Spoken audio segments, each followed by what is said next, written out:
Bonjour, je m'appelle Benjamin Dessus, je fais partie de l'association Global Chance et je vais vous parler des gaz de schiste. Pour essayer de comprendre cette histoire de gaz de schiste qui fait couler beaucoup d'encre, il faut revenir un peu en amont à la physique même des phénomènes pour bien comprendre comment se passent les choses. Regardez ce graphique. Un puits conventionnel de gaz est représenté ici.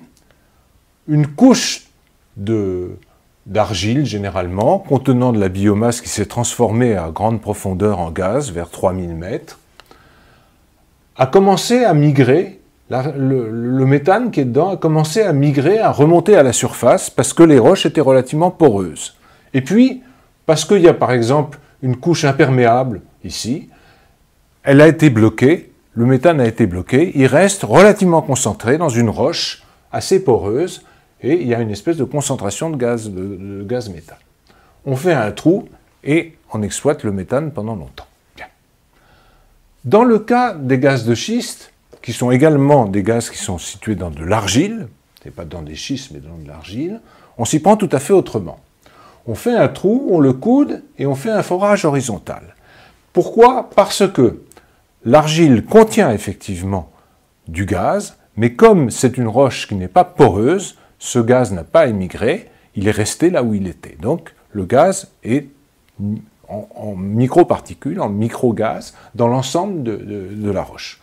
Et pour l'atteindre et pour augmenter la surface d'échange de récupération du méthane, on fracture l'argile, ou du moins la roche qui contient de l'argile, en envoyant de l'eau sous pression. C'est ce que j'ai représenté par ces petites fractures. Alors, on ne va pas entrer dans le détail de la fracturation, etc. Ça pose des problèmes d'environnement, mais on le regardera plus tard. Mais plutôt, à quoi ressemblent les profils de production de ces deux systèmes. Si on regarde dans le temps ce qui se passe, un puits de gaz conventionnel commence à débiter et pendant 40 ans va débiter de façon pratiquement constante, jusqu'au moment où il disparaît. C'est le cas, par exemple, de gaz de lac, qu'on a commencé à exploiter dans les années 50, et on arrête maintenant. Bien. Donc ça fait même plus de 40 ans, 50 ans ou 60. Le gaz de schiste, c'est très différent. Vous démarrez, par exemple, par un puits qui sort beaucoup de débit, mais si là, vous aviez 40 ans, là, vous avez quelque chose comme 5 ans. C'est-à-dire que la première année, le puits a déjà débité presque la moitié, voire les 2/3 de tout ce qu'elle pourra débiter. Donc les profils de production sont complètement différents. Souvent, les puits de gaz de schiste ont un débit initial plus fort que le débit des gaz conventionnels. Et par contre, ça dure beaucoup moins longtemps. Alors ça a tout de suite une importance considérable sur l'économie du système. Pourquoi? Parce qu'un pétrolier, un gazier, a envie de vendre le maximum de pétrole ou de gaz dans le minimum de temps.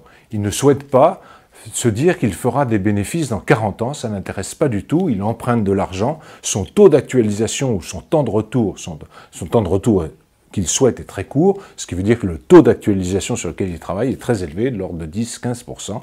Par conséquent, ce qu'il vendra dans 10 ans ou ce qu'il vendra dans 15 ans ne présente pas grand intérêt pour lui.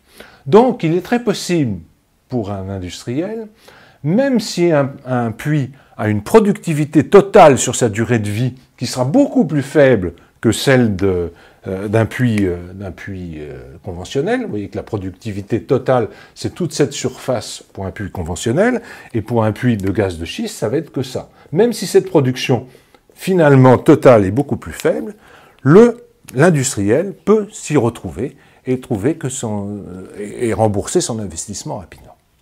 Alors vous voyez, c'est très très important. C'est la première fois quasiment que dans le domaine de l'énergie, on joue sur des investissements qui n'ont d'une valeur que sur quelques années. Alors que d'habitude, quand on fait un puits de pétrole, quand on fait une centrale nucléaire, quand on fait une rénovation de l'habitat, on joue sur des durées de vie de l'ordre de 40, 50 ans, 60 ans. Alors pour l'industriel, c'est intéressant. Par contre, c'est très embêtant pour une nation, parce que ça veut dire que si par hasard on s'arrête de refaire des puits, puisqu'au bout de 2 ans, 2 ou 3 ans, il ne produit plus rien du tout, et bien brutalement, la production s'arrête. On est dans un système qui ressemble à un vélo. Un vélo, ça marche tant que vous pédalez. Si vous vous arrêtez de pédaler, bouf, brutalement, vous vous cassez la figure. Donc on est dans une situation très particulière du point de vue énergétique et du point de vue économique, qui tient à la durée de vie de ces puits, qui est beaucoup plus faible que celle que l'on connaît généralement dans tout ce qui est les gaz ou les pétroles conventionnels.